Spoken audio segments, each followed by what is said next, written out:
नमस्कार, स्वागत है आपका इंडिया न्यूज 28 में। ये बात करते हैं मध्य प्रदेश की कुछ खास खबरों की। मध्य प्रदेश की रीवा में तो क्या अभी भी जिंदा है हिटलर। हुजूर तहसील के तहसीलदार यातीश शुक्ला बने हिटलर। हिटलरशाही रवैया ने उजाड़ी गरीब की दुनिया। हुजूर तहसील में हिटलर का आतंक, नेताओं का चरण चुम्बन करके तहसीलदार यातीश शुक्ला खुद को हिटलर मानने लगे हैं। चापलूसी ने चरण चुम्बन को एक संस्थागत परंपरा के रूप में परिवर्तित कर काम के बजाय चापलूसी का महत्व हर कार्यालय में बढ़ा दिया है। ताज़ा मामला रीवा जिले के धोबिया टंगी क्षेत्र के है, जहां तहसीलदार तहसील हुजूर द्वारा खुलेआम पीड़ित को धमकाया जा रहा था कि जबकि पीड़ित अपने कुलदेवी के मंदिर व पैतृक निवास को नष्ट न करने का निवेदन कर रहा था। क्या खाकी भी मंत्री के चरणों में गुलाम है? वर्दी की आचरण नियमावली भी गजब की है। विपक्ष के साथ फोटो खिंचवाए और तो इसे ये अपमान समझते हैं, लेकिन यदि सत्ता के चरणों में लौटे तो इन्हें जन्नत का एहसास होता है। ये खबर वर्तमान समय की नतमस्तक ब्यूरोक्रेसी और सत्ता के चरणों में नतमस्तक कर रही वर्दी का सबसे सटीक उदाहरण पेश कर रही है। वर्दी भी पीड़ित को धमकाती नजर आ रही है। तहसीलदार ने भी उठाया डंडा। आखिरकार तहसीलदार यतीश शुक्ला को पीड़ित परिवार से किस बात की खुन्नस थी कि उन्होंने पर्याप्त पुलिस बल होने के बावजूद स्वयं डंडा लेकर पीड़ित और पीड़ित के परिजनों को धमका रहे थे तथा पूर्व स्वतंत्रता संग्रामी सेनानी की बहू से खुलेआम अभद्र भाषा का उपयोग कर रहे थे। सूत्रों की माने तो पूर्व स्वतंत्रता संग्राम सेनानी ने इस घर की दीवारों में कुछ सोने चांदी के गहने छुपा कर रखे थे ताकि उनके आने वाली पीढ़ी में यदि कोई कमजोर हुआ तो उक्त संपत्ति उसके काम आएगी। क्या तहसीलदार मलबा उठाने के बहाने पीड़ित परिवार की संपत्ति भी उठा ले गए? आखिर रात में अचानक ऐसा क्या हुआ जो तहसीलदार ने सुबह तक का इंतजार भी नहीं किया? रीवा संभाग ब्यूरो, राजीव तिवारी की report. India news 28 Rewa division. मैं यहाँ पर खड़ा हूँ। अभी यहाँ पर ये पूर्व स्वतंत्रता संग्राम सेनानी स्वर्गीय श्री हीरालाल शर्मा जी का घर है।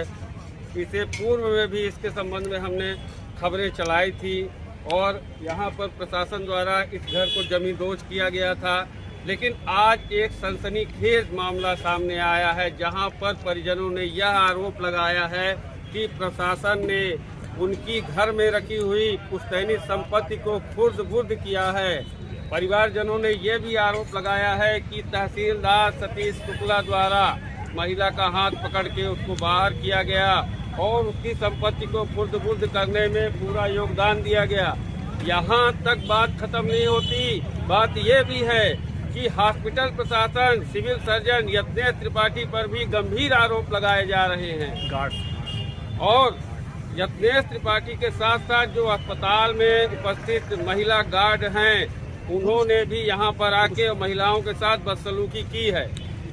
मैं प्रशासन से ये जानना चाह रहा हूँ कि कोई स्वतंत्रता संग्राम सेनानी, एक तरफ प्रशासन स्वतंत्रता संग्राम सेनानी की मूर्तियां बनवा रहा है और दूसरी तरफ स्वतंत्रता संग्राम सेनानी का मकान जमींदोज कर दिया गया, उसकी विरासत हड़प ली गई, उसकी पुश्तैनी संपत्ति खुर्द-बुर्द कर दी गई और शासन प्रशासन के ये नुमाइंदे, इनसे अगर फोन में बात की जाए तो ये कहते हैं कि आप मेरी बाइट क्यों लोगे।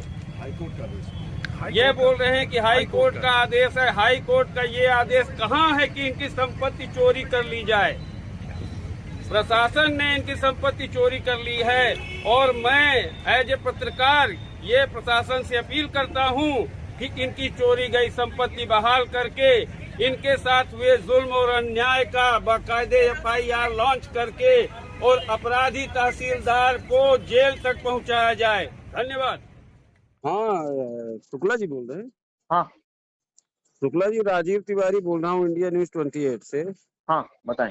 अभी ये यहाँ पे जो अस्पताल के सामने ये स्वतंत्रता संग्राम हाँ सेनानी वाला हाँ है, तो वहाँ हाँ का क्या कर रहे हैं आप? मलबा उठवा रहे हैं? मलबा हटवाएगा, हाई कोर्ट का आदेश है, मलबा हटा सकते हैं। तो मलबा हटाने का हाई कोर्ट का आदेश है, उनका ये कहना है कि हमारा सामान भी हटा रहे हैं आप। नहीं, सामान क्यों हटाएंगे? किसी को सामान तो है ही नहीं वहाँ।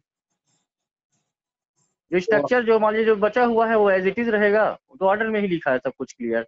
किसी का सामान क्यों हटाएंगे? सामान तो कुछ है ही नहीं वहाँ। हाई कोर्ट का ऑर्डर आप रखे हैं? हाँ है मेरे पास, क्यों नहीं, हम सबके पास है, वो उनके पास भी, हमारे पास भी है, सबके पास। कोई अच्छा चोरी ठीक है। छुपे काम थोड़ी हो रहा है। अच्छा ठीक है, अभी 5-10 मिनट के लिए रुक जाइए, हम लोग आ रहे हैं आपके पास। नहीं, क्यों आएंगे? मेरे पास कोई आने की जरूरत नहीं है। हैं? मेरे पास क्यों आएंगे? कोई जरूरत नहीं मेरे पास आने की। ऑर्डर आप पढ़ लें अपना उनसे लेकर के, कोई गलत काम थोड़ी करेगा कोई। आपके पास आने की जरूरत नहीं है हमें। नहीं है, क्यों आएंगे? अरे भाई, आपकी बाइट लेंगे, आप इतना बड़ा काम कर रहे हैं। नहीं, मेरी बाइट की कोई जरूरत नहीं है। प्राधिकारी अधिकारी जो है वो अपने संजय गांधी वाले देंगे, मैं क्यों? तो आप क्यों दे रहे हैं? आप क्यों वहाँ पे खड़े हैं? आपको क्यों पूछ रहे हैं मेरे से ऐसा?